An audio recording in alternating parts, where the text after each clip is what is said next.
Hey, Chris Salvatierra here with a video about a movie's theatrical release, as in its time in theaters. There's another video having to do with release windows. This is focused on the theatrical release. First, a quick clarification. A studio, let's say Fox, acquires or finances a movie, we'll say The Simpsons because my kids are obsessed with The Simpsons, and then literally distributes it to the theater, which is also called the exhibitor, where the theater shows or exhibits the film in its facility. Now, some key distinctions to keep in mind. Although the two are related, there's a difference between number of screens and number of theaters. As I'm sure you've observed, a theater will sometimes play a movie on more than one screen, especially if it's a bigger blockbuster type movie. A tentpole movie could be shown in 3,000 theaters and be on, say, 5,000 screens. The bigger the movie, the more theaters tend to want to play it. Now, box office gross and per screen average. Box office gross tends to be the metric that the general public uses, mostly because the overall media tends to report on the bigger movies. But within the industry, per screen average is important as well. Box office gross is, in general, more important for the bigger blockbusters because, as we'll see later in the presentation, the point of these movies is to make as much money at the outset as possible. With smaller, more independently minded film, per screen average is an important metric. It shows how the marketing in the movie itself is appealing to people, and a high screen average can be an encouragement to expand the number of theaters. Obviously, there are different distribution strategies for different kinds of movies, and it's a very sophisticated system. My background is not in distribution, so I'm simply providing the basics. It used to be that a movie would be released in the United States, that's called a domestic release, first, and then it would go to other countries. If the movie did well in the States, it would spell good things for the theatrical release worldwide. Now, the US release is only a small piece of the plan for several reasons. Foreign box office has been growing exponentially over the last decade or so, and there are also concerns about piracy. So if a movie is released in the US, for instance, pirated copies will make their way around the world very quickly. However, if the movie's already in theatrical release in that given country, that apparently mitigates the extent to which people will buy the pirated copies. Studios have done extensive research on that, and this is the conclusion that they've drawn. So now, the release strategy with the bigger movies tends to be a simultaneous release, which could be referred to as a day-and-date release as well. So a simultaneous release worldwide, or even releasing in select countries before releasing in the United States. Now let's look at what's called the release pattern of a movie in the United States. There are essentially three different kinds of releases: limited, which is less than 600 screens; platform, which is limited and then widening; and wide, which is more than 600 screens. I think there should be a new category like super wide or ultra wide or mega wide, because the blockbusters tend to be released on thousands of screens. So 600 seems like a pretty antiquated benchmark. Now let's go into the limited releases and use some examples. Full disclosure, I chose the two films on the left.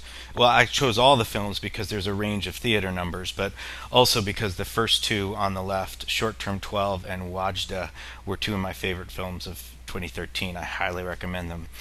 With limited, and remember that could be anywhere from one screen to 600 screens, sometimes the financier will release it in a limited number of theaters to see how it's resonating with an audience, and as you might imagine, this is where per screen average is very important. Sometimes it'll be released on a limited number of screens as more of a springboard for a post-theatrical release. Sometimes, if it's an awards type of movie, it'll be released on a very limited basis simply to qualify for that year's entrance.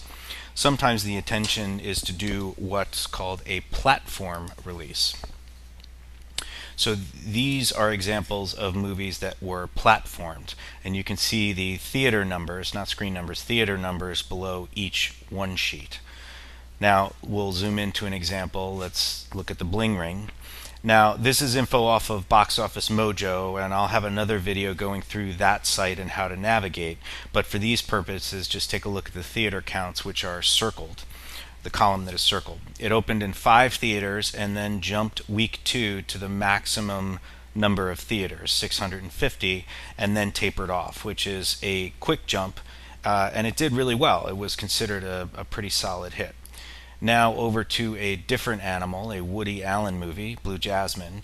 As you can see, there's a more gradual build to week 5 when they are in 1,283 theaters, and then a more gradual decline.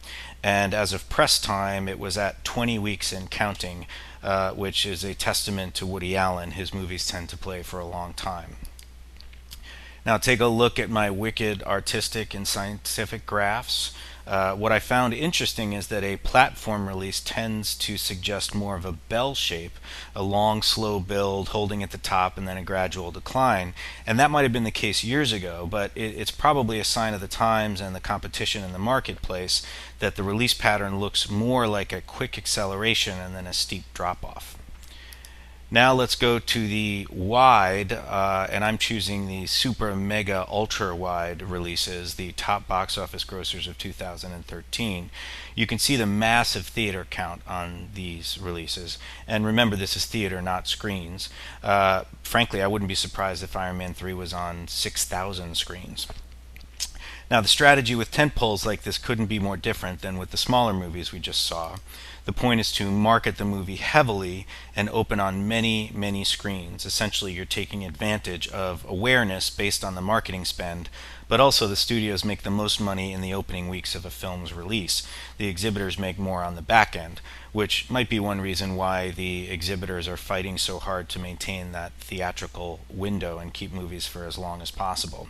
Now, as you can see with Iron Man 3, it opened immediately on 4,253 theaters, stayed there for a bit, and then declined big time, but still it was in theaters for 19 weeks, which shows, I think, what a big hit it was and how much theaters wanted to keep it around.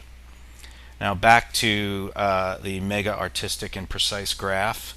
As we can see, it's the opposite of a platform. It starts really high and then is followed by a precipitous drop.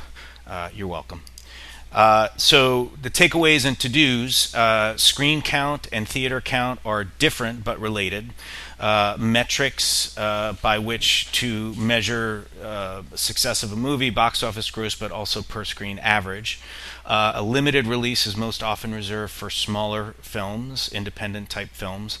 A platform starts limited and then expands to wide, which is greater than 600 screens. Tentpole movies tend to release on maximum screens, theaters right away, and decrease from there because, for many reasons, but studios make the most money up front.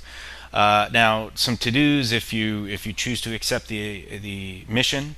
You can go on to Box Office Mojo and pick a movie that you've seen and look at its release pattern. Just ask yourself some questions. Was it a tentpole movie? Was it a limited release? Was it a platform? How did it do? How long was it in the theaters? What were the screen averages? The percentage of drops, etc. So thank you so much for tuning into this video, and look for more.